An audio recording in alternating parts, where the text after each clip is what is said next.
नमस्कार दोस्तों, सत्य की खोज में आपका स्वागत है। दोस्तों, वीडियो शुरू करने से पहले आपसे कहना चाहूँगा कि अगर अभी तक आप लोगों ने हमारे चैनल को सब्सक्राइब नहीं किया है तो सबसे पहले चैनल को सब्सक्राइब कर लीजिए और बेल आइकन को दबा दीजिए, जिससे हम जो भी वीडियो बनाएंगे सबसे पहले आपको मिल जाएगा। तो आइए शुरू करते हैं।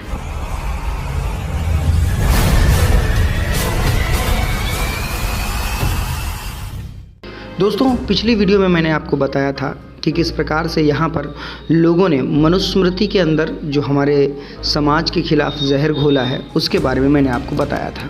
किस प्रकार से यहाँ के मूल निवासी SC ST OBC को गुलाम बनाने की साजिश की गई है।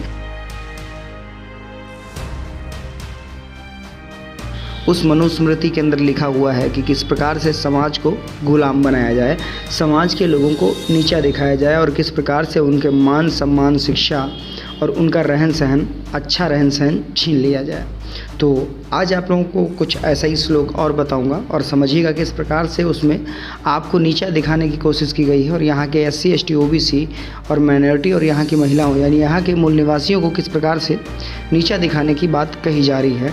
तो आप सिर्फ इस श्लोक से समझ सकते हैं किस प्रकार से एक इंसान को, यहाँ के मूल निवासियों को ये बताया गया कि यहाँ का जो शूद्र है, जो इन्होंने 4 वर्ण बनाए, जो शूद्र है वो सिर्फ और सिर्फ तीनों वर्णों की सेवा करने के लिए बनाया गया है। अब आपको बताते हैं कि अगर वो शूद्र, यहाँ का जो रहने वाला मूल निवासी है, वो शूद्र अगर किसी की सेवा करता है तो उसके बदले में जो सेवा करवाता है वो क्या देगा।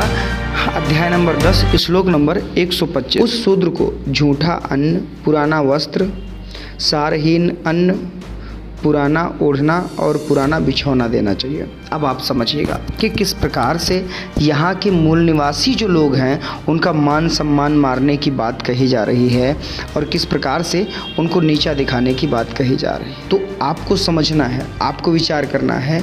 अगर आप नहीं समझेंगे, आप नहीं विचार करेंगे तो कौन समझेगा, कौन विचार करेगा कि समाज में किस प्रकार से इस मनुस्मृति के अंदर समाज में किस प्रकार से ऊंच नीच फैलाई गई है। और लोग कहते हैं कि मनुस्मृति में कहीं पर ऊंच नीच है ही नहीं। अगर ऊंच नीच छुआछूत नहीं है तो ये क्या है। किस प्रकार से एक यहाँ के मूल निवासी को ये कहा जाता है कि आप झूठा अन्न खाएंगे, आप सारहीन अन्न खाएंगे, आप पुराना बिछौना लेंगे, आप पुराने वस्त्र लेंगे। अब बताइए क्या है। तो ये चीज़ आपको समझनी है। यहाँ के मूल निवासियों को गुलामी करवाने वाले बहुत से ऐसे श्लोक हैं, लेकिन यहाँ पर हम सिर्फ एक एक करके ही आप लोगों को बताएंगे, जिससे आप लोगों की समझ में अच्छे से आए और आप लोग अच्छे से समझ सके। क्योंकि इनकी चाल जब तक आप समझेंगे नहीं तब तक आप विचार कर नहीं पाएंगे। दोस्तों, एक श्लोक और देख लेते हैं। कुछ लोगों का ये कहना होता है कि जो मनुस्मृति है वो बिल्कुल संविधान की तरह है। मनुस्मृति का जो दंड विधान है वो बहुत अच्छा है, ये लोगों का मानना है, उन धर्म के ठेकेदारों का मानना है। तो आइए थोड़ा एक दंड विधान का एक श्लोक देख लेते हैं। बात ये मैं आपको बताना चाहूँगा कि जो उसमें दंड विधान है, जो उसमें सज़ा देने की बातें लिखी हुई हैं, वो सिर्फ़ और सिर्फ यहाँ के जो मूल निवासी लोग हैं उनको प्रताड़ित करने के लिए बातें लिखी हुई। हम यह कह सकते हैं कि ब्राह्मणों ने खुद के लिए लाभ वाली बातें लिखी हैं और यहाँ के जो शूद्र हैं उनका उत्पीड़न किया है। आप ये चैप्टर 8 यानी अध्याय 8 श्लोक नंबर 270 देख सकते हैं। उसमें क्या क्या साफ साफ लिखा है।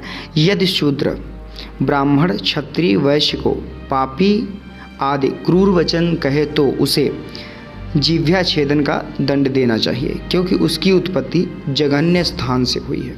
अब यहाँ पर जो इन लोगों ने बताया था कि ब्रह्मा के मुख से ब्राह्मण, भुजा से क्षत्रिय और जंघा से वैश्य और पैरों से शूद्र की उत्पत्ति हुई है, तो अब यहाँ पर इनकी मानसिकता सामने आ ही गई।